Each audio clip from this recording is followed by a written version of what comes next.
Hey guys! Today, in the second part of our walk through Moscow center, looking for some constructivism, we'll start with a private house built in 1925. Here it is.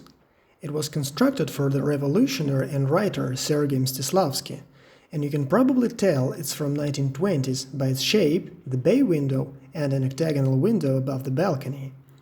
This house is listed as an architectural landmark, and I think that's the only reason it still stands, because here in the center the construction is always active, and otherwise this building would have been demolished many years ago. The house was built by Alexei Щусев, the author of Lenin's Mausoleum no less. Щусев was a generation older than the constructivists.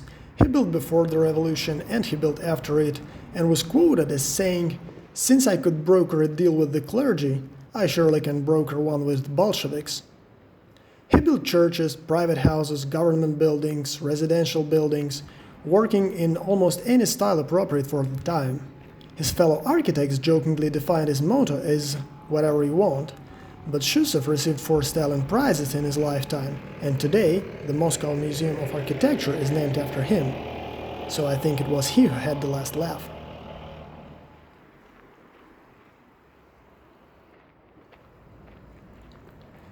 And now we're on the boulevard ring, and we see this house, which was built in 1933, that looks a bit unusual for Moscow.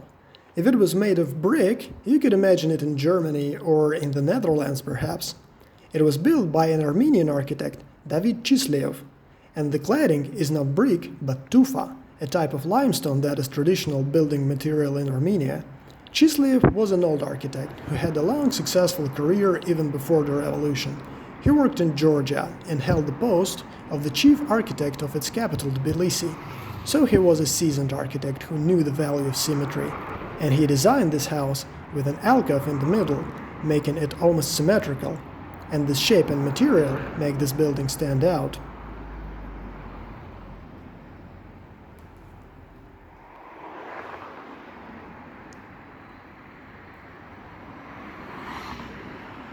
And now, let's look across the boulevard. We see a building so imposing and so massive it almost crushes you. This building is, I think, an epitome of postconstructivism. Designed by architects Lev Rudnef and Vladimir Munz and completed in 1938, it's the building of the People's Commissariat of Defense.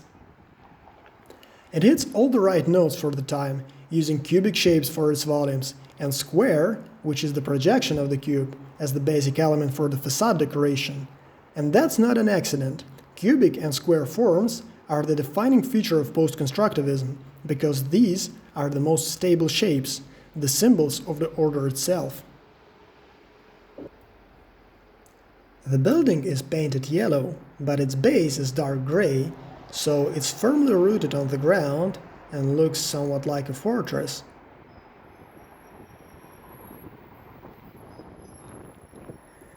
It also uses the elements of the classical language, the paired columns without classical order, without any order at all in fact, to set the rhythm, and the Egyptian obelisks on the roof to make it more monumental and solemn.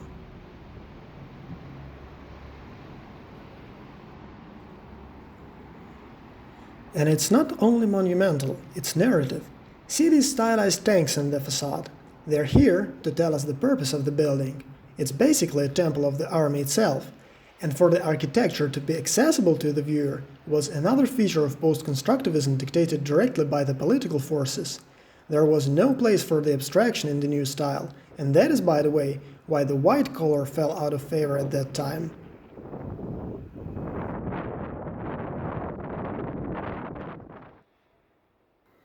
And there's also this tower, which of course has no practical purpose. It was designed to create a landmark, and in that it succeeded. To this day, you can see this tower with its hammer and sickle and army star from many places in the center of the city.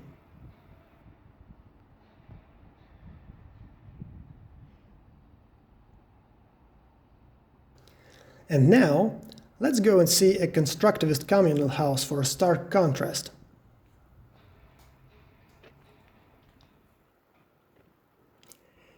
Here it is, the grey building with 3 protruding stairwell shafts. It was completed in late 1920s under the supervision of the architect Moisei Ginzburg, and it's the complete opposite of the previous building.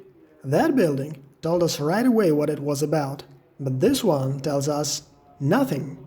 No emotion, no expression, there's only the function of living. And therein, in the definition of how to implement this function, lies the first fault of constructivists. They strived to create a machine for living, and I think they had succeeded by the late 1920s. Some researchers say that constructivism had its focus on the inhabitant of the building. I think that's true, but the constructivist method sees this inhabitant not as a human, not as an individual, but as a role in the process of living as designed by the architect. And that's not how people really live and who they are. They don't all have the same schedule, the same behavior, the same habits.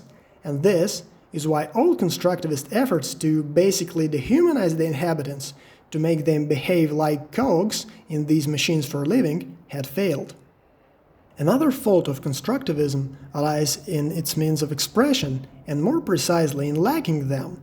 There's only the intelligent design for the process of living, and nothing more, and in this, the constructivism is akin to a character from Federico Fellini's film La Dolce Vita, the character of Steiner, a man who had become so intellectual, but at the cost of losing his feelings, and that was his tragedy. The same tragedy occurred with constructivist architecture. It's purely functional by design, an intellectual but emotionless product, and that's the reason why it can be studied, understood and admired, but not loved.